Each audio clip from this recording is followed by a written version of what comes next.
செழித்த அழகில் சிவந்து நிற்கும் செந்தேனே என் கழுத்து வரையில் ஆசை வந்து நின்றேனே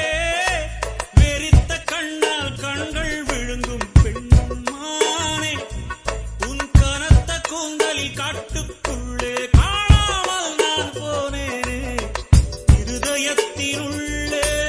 ஓலை ஒன்று கோதிக்க எந்த மூடி போட்டு நான் என்னை மறைக்க தொடட்டுமா தொல்லை நீக்க தங்கத்தாமரை மகளே வாழுக கத்தித்தாவது மனமே